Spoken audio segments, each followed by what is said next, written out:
Materi ketiga yang akan saya sampaikan adalah pemakaian tanda baca. Yang pertama, tanda titik. Tanda titik dipakai pada akhir kalimat pernyataan.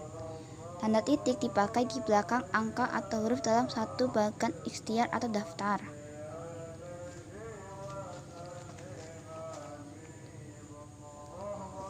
Catatan, tanda titik tidak dipakai pada angka atau huruf yang sudah dibertanda kurung dalam suatu perincian. Tanda titik tidak dipakai pada akhir penomoran digital yang lebih dari satu angka. Tanda titik tidak dipakai di belakang angka atau angka terakhir dalam penomoran di deret digital yang lebih dari satu angka dalam judul tabel, bagan grafik, atau gambar. Tanda titik dipakai untuk memisahkan angka jam, menit, dan detik yang menunjukkan waktu atau jangka waktu. Tanda titik dipakai dalam daftar pustaka di antara nama penulis, tahun, judul tulisan, dan tempat terbit. Tanda titik dipakai untuk memisahkan bilangan ribuan atau kelipatannya yang menunjukkan jumlah.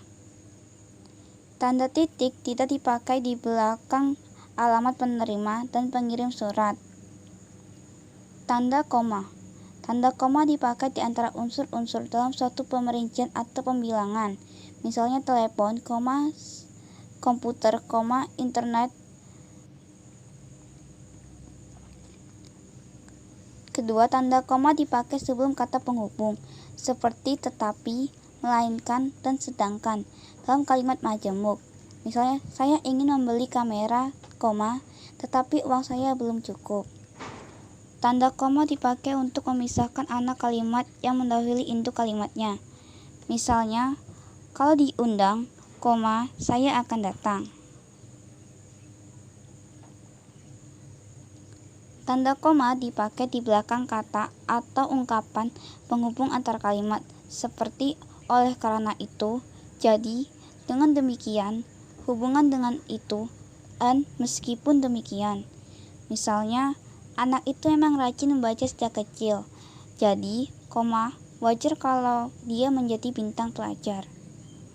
Tanda koma dipakai sebelum dan atau sesudah kata seru, seperti oh, ya, wah, aduh, atau hai.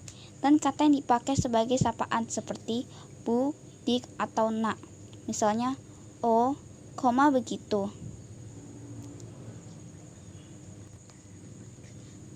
Tanda koma dipakai untuk memisahkan petikan langsung dari bagian lain dalam kalimat.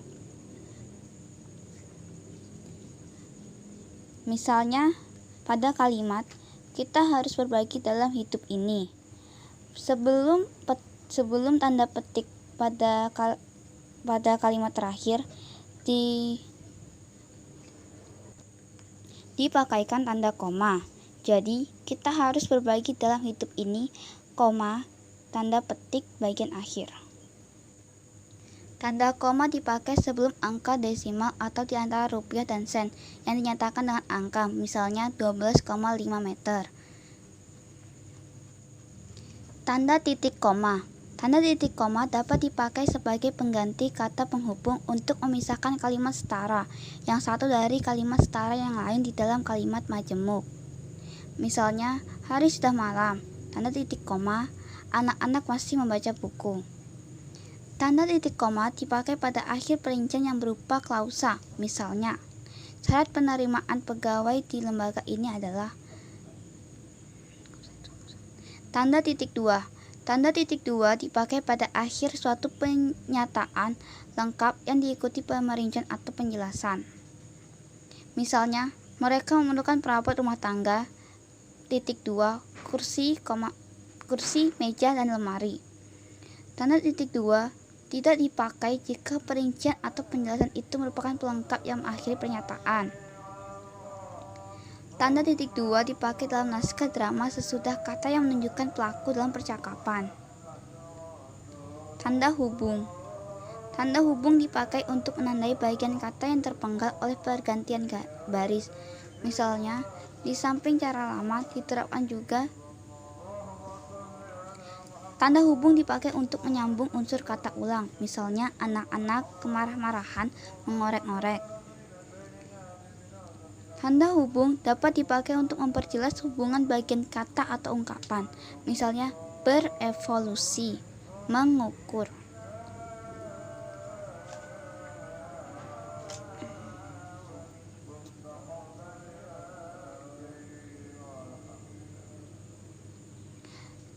Tanda hubung dipakai untuk merangkai unsur bahasa Indonesia dengan unsur bahasa daerah atau bahasa asing. Misalnya, disowani dalam bahasa Jawa yang artinya didatangi, di backup. Tanda pisah. Tanda pisah dapat dipakai untuk membatasi penyisipan kata atau kalimat yang memberi penjelasan di luar bangun kalimat. Tanda pisah dapat dipakai juga untuk menegaskan adanya keterangan oposisi atau keterangan yang lain. Tanda tanya. Tanda tanya dipakai pada akhir kalimat tanya. Misalnya, kapan Hari Pendidikan Nasional diperingati? Tanda tanya di dalam tanda kurung untuk menyatakan kalimat yang disangsikan atau yang kurang dapat dibuktikan kebenarannya. Tanda seru. Tanda seru dipakai untuk mengakhiri ungkapan atau pernyataan yang berupa seruan atau perintah yang menggambarkan kesungguhan, ketidakpercayaan, atau emosi yang kuat. Misalnya, alangkah indahnya taman laut di Bunaken. Tanda elipsis atau titik 3 kali. Tanda elipsis dipakai untuk menunjukkan bahasa dalam suatu kalimat atau kutipan pada bagian yang dihilangkan. Tanda elipsis dipakai untuk menulis ucapan yang tidak selesai dalam dialog. Tanda elipsis itu didahului dan diikuti dengan spasi. Tanda elipsis pada akhir kalimat diikuti oleh tanda titik dengan jumlah 4 kali. Dengan jumlah 4 buah. Tanda petik. Tanda petik dipakai untuk mengapit petikan langsung yang berasal dari pembicaraan, naskah, atau bahan tertulis lain. Tanda petik dipakai untuk mengapit judul sajak, lagu, film, sinetron, artikel, dan lain-lain. Tanda petik dipakai untuk mengapit istilah ilmiah yang kurang dikenal atau kata yang punya arti khusus. Misalnya, tertikus. Komputer ini sudah tidak berfungsi. Dilarang memberikan amplop kepada petugas.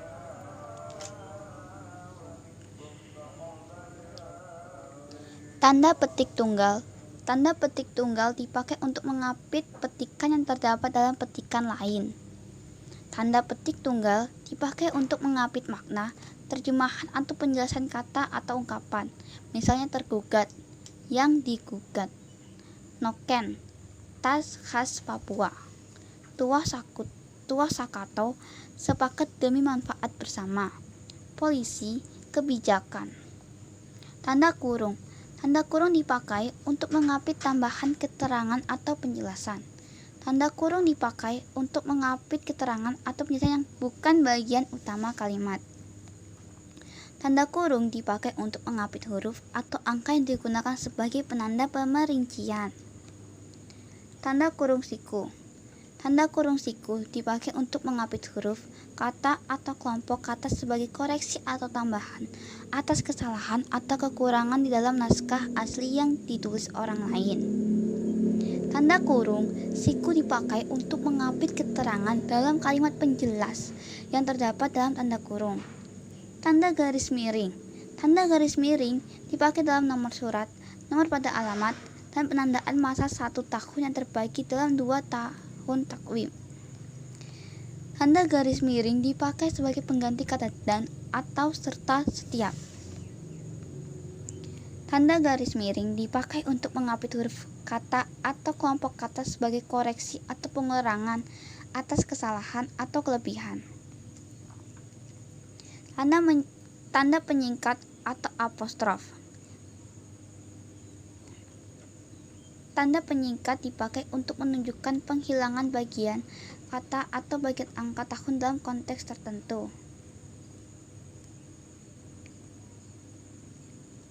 Sekian materi ketiga yang bisa saya sampaikan. Maaf jika penjelasan saya kurang bisa dipahami.